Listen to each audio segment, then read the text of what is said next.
साध संगत जी, प्यार से कहना धन निरंकार जी। साध संगत जी, विस्तार असीम की ओर। चलो आज इस पावन वाक्य पर विचार करते हैं। असीम सर्वव्यापी, जिसे रामायण में कहा गया है, एक अनही अरूप अनामा अज सच्चिदानंद परधामा। असीम एक है, अनही इसका जैसा कोई दूसरा नहीं है, अरूप इसका कोई रूप नहीं है, आज ये जन्मता मरता नहीं है और सत्य चित्त आनंद में रहता है। रे मानव, तू भी ऐसे असीम को जानकर, सर्वव्यापी परमात्मा को जानकर विस्तृत हो जा, क्योंकि तू एक बूंद है आत्मा रूप में।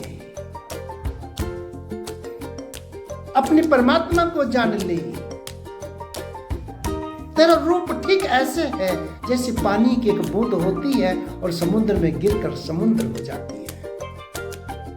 तो इस धरती पर मानव तन लेके आया है, संसार के काज कर, पर ध्यान रख तुझे विस्तृत होना है। और विस्तृत होने के लिए तुझे समय के पूर्ण सतगुरु की शरण में आना पड़ेगा।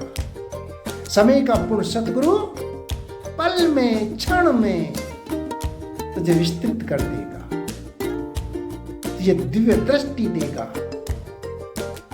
तब तू कहेगा, तुम्हें देखा तो हम तुम हो गए, ख्वाहिश अब सब मिट गई, हम गुम हो गए। अब कोई ख्वाहिश नहीं है। मैंने अपने परमात्मा को जान लिया, मैंने अपने साजन को जान लिया।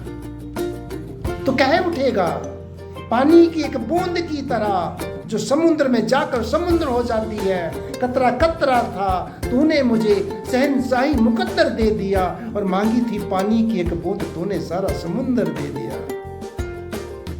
हे मेरे सतगुरु, मैंने तो एक पानी की बूंद मांगी थी। मेरे घर में लड़का हो जाए, मेरी नौकरी लग जाए, मेरे रोग मिट जाए। मैं तो एक बूंद मांगने आया था, लेकिन तुमने सारा समुद्र दे दिया, मेरे सारे दुखों का निवारण कर दिया। और अब तो मैं कभी की भांति कह रहा हूं, लाली मेरे लाल की जित देखो तित लाल, लाली देखन मैं चली, मैं भी हो गई लाल। अपने परमात्मा को जानकर परमात्मा मैं हो जाना विस्तार असीम की ओर है। इसलिए विस्तृत होने के लिए आपको एक को जानना पड़ेगा, एक को मानना पड़ेगा और एक होना पड़ेगा।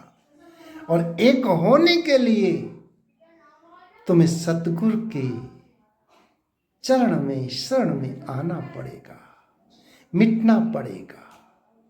ध्यान करना विस्तृत वो होता है जो बीज बनकर मिटता है। एक बीज जमीन पर